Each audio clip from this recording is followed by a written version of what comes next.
সেই বাচ্চার বয়স যখন 6 থেকে 7 মাস, তখনই আবার শুরু হয় সুমনদের পরিবারের সাথে অস্বাভাবিক ঘটনা।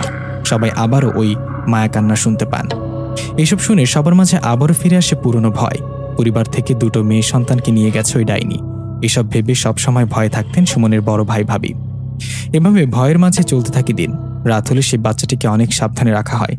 একদিন রাতের ঘটনা, মধ্যরাত সুমনের ভাই ভাবি ঘুমিয়েছিলেন। পাশে ঘুমানো তাদের ছোট মেয়েটি। হঠাৎ সুমনের ভাবির ঘুম ভেঙে যায়। ওনার ঘুম ভেঙে যেতে উনি রুমের মধ্যে কিছু একটার অস্তিত্ব বুঝতে পারেন।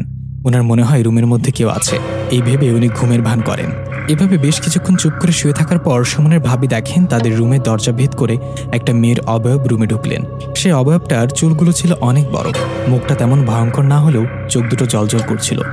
সেই মেয়েটার অবয়বটা তাদের ছোট মেয়েটার কাছে এসে তার দিকে তাকিয়ে ফিসফিস করে বলল, তোকে নিয়ে যাব, কেউ বাঁচাতে পারবে না। কথাটা বলে সেই অবয়ব বাচ্চাটিকে স্পর্শ করবে, ঠিক তখনই সুমনের ভাবি চিৎকার দিয়ে ওঠে। বাচ্চাটিকে বুকে জড়িয়ে ধরেন। এদিকে তখনই সে অবয়বটা সেকেন্ডের মধ্যে বাতাসে মিশে যায়। সুমনের ভাবির চিৎকারে তার ভাই সহ বাড়ির সবাই এসে জড়ো হন সেই রাতের বেলা। সবাই এসে জিজ্ঞাসা করায় সুমনের ভাবি সব ঘটনা খুলে বলে। সুমনের ভাবি বলে, আমি দেখলাম একটা নারী অবয়ব দরজা ভেদ করে রুমে ঢুকলেন।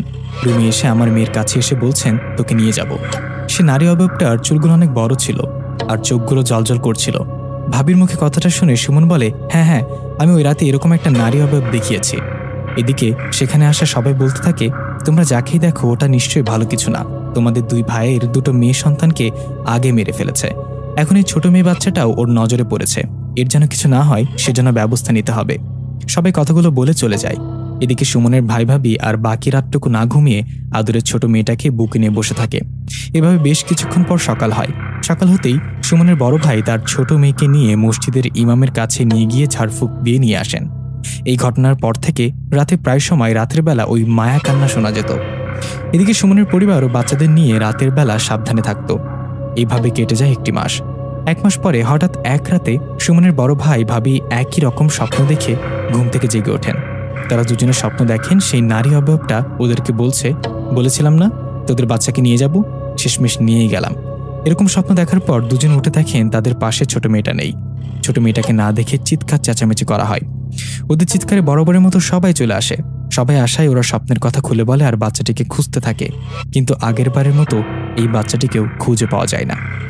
এত ছোট বাচ্চাকে হারিয়ে কেউ ঠিক থাকতে পারে বলেন? বাড়ির সবাই বাকি রাতটুকু খুঁজতে থাকেন, কিন্তু কোথাও সেই বাচ্চাটিকে পান না। এই ঘটনার পর গ্রামের সবার মাঝে কথাটা জানাজানি হয়। দিনের বেলা অনেক খোঁজ করা হয়, কিন্তু বাচ্চাটিকে আর পাওয়া যায় না। সুমনের মেয়ে বাচ্চাটার লাশ পুকুরে ভেসে উঠেছিল। এই ভেবে পুকুরে জাল ফেলা হয়, কিন্তু সেখানেও বাচ্চাটিকে পাওয়া যায় না। এদিকে এই খবর যায় পাশের গ্রামের মসজিদের ইমামের কানে। ওই সুমনদের বাড়ির কথা শুনে একজনকে দিয়ে খবর পাঠান আর বলেন ওনার সাথে যেন দেখা করে। সেই ইমামের দেয়া খবর পেয়ে সুমন ও তার বড় ভাই চলে যান সেই ইমামের কাছে। ওনার কাছে যাবার পর সেই ইমাম বলেন, আমি তোমাদের বাড়ি সম্পর্কে শুনেছি লোকেরা বলাবলি করছে। আমার মনে হয় কি এখানে জিনপুরি রিলেটেড কোনো সমস্যা আছে। ইমাম হুজুরের মুখে কথাটা শুনে সুমন বললেন, হ্যাঁ হুজুর, খুব সমস্যা আছে। আপনি কি পারবেন এই সমস্যার সমাধান করতে?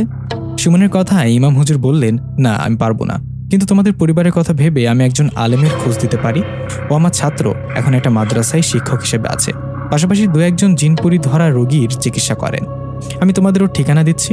ওর নাম রহমত, অনেকে রহমত হুজুর বলে ডাকেন। ও সাধারণত কারো বাড়ি যান, জিনপুরি ছাড়ানোর কাজ ও তেমন একটা করেন না। তোমরা ওর কাছে গিয়ে আমার কথা বলবা, আমার কথা বললেই হবে। তো ইমাম হুজুরের কথায় সুমন ও তার বড় ভাই হুজুরকে সালাম দিয়ে তার দেয়া ঠিকানায় চলে যান। সেই রহমত হুজুরের কাছে যাওয়ায় উনি সুমন ও তার ভাইকে সালাম দিয়ে জিজ্ঞাসা করেন, কে আপনারা? আমার কাছে আসার কারণ কি? ওনার কথার জবাবে সুমন বলেন, আপনি যে শিক্ষক ইমাম হুজুর, উনি আমাদের আপনার কাছে পাঠিয়েছে। শিক্ষক ইমাম হুজুর পাঠিয়েছে কথাটা শুনে রহমত হুজুর বললেন, ও আপনাদের হুজুর পাঠিয়েছে? আচ্ছা, কেন আপনারা আমার কাছে আসছেন সব খুলে বলুন তো। তখন সুমন ও তার বড় ভাই সব ঘটনা খুলে বলে রহমত হুজুরকে। ও সব ঘটনা শুনে বলেন, আপনার পরিবারের উপর খারাপ কিছুর আবির্ভাব হয়েছে, এটা আমাকে খোঁজ নিয়ে জানতে হবে। আপনারা একটা কাজ করেন, আপনারা আজকে চলে যান, আমি আগামীকাল ইনশাল্লাহ আপনাদের বাড়িতে যাব। যদিও আমি তেমন কারো বাড়ি যাই না, কিন্তু আমার উস্তাদ আপনাদের পাঠিয়েছেন, ওনাকে তো অসম্মান করতে পারি না। আমি কালকে আপনাদের বাড়িতে যাব, তখন সবকিছু জানতে পারবেন। হুজুরের কথায় সুমন ও তার বড় ভাই বাড়িতে চলে যান। বাড়িতে গিয়ে অপেক্ষা করেন পরের দিনের জন্য। যাই হোক, কথা মতো পরের দিন সেই রহমত হুজুর আসেন সুমনদের বাড়িতে। সুমনদের বাড়িতে সবাই তো অনেক চিন্তিত, কি হয় হুজুর কি তাদের বাচ্চাটার কোনো খোঁজ দিতে পারেন কিনা। হুজুর আসায় সুমন বসতে বলেন। হুজুর বসে সবাইকে উদ্দেশ্য করে বলেন, আমি আমার সাথে থাকা সবথেকে শক্তিশালী যে জিনটা আছে ওনাকে দিয়ে আপনাদের পরিবারের সমস্যার খোঁজ নেওয়াই। আমার সাথে 7 জন জিন থাকে, ওরা আমার বন্ধুর মতো। ওদের মধ্যে যার শক্তি বেশি আমি ওনাকে বলি আপনাদের পরিবারের ওপর কী কারণে এসব ঘটেছে সে ব্যাপারে খোঁজ নিতে বলি। আমার কথা মতো উনি খোঁজ নিয়ে আমাকে যেটা বলে সেটা শুনে আপনারা সবাই অবাক হবেন। আপনারা রাতের বেলা যে মায়া কান্না শোনেন সে কান্নাটা করে একটা পরী, ওর নাম মরিয়ম। এই মরিয়ম পরী যে সে পরী নন, খুব শক্তিশালী একটা পরী। সে মূলত আপনাদের পরিবারে কোনো মেয়ে সন্তান জন্ম বড় হতে দিবে না।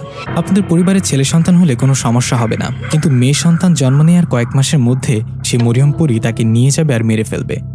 রহমত হুজুরের মুখের কথাগুলো শুনে সুমনদের বাড়ির সবাই অবাক হন আর হুজুরকে জিজ্ঞাসা করেন কেন কেন এরকম সমস্যা শুরু হলো। তখন হুজুর বলেন এটা একটা অভিশাপ। এই অভিশাপ আপনাদের পরিবারে আগমন হয়েছে আপনাদের দাদার কর্মের জন্য।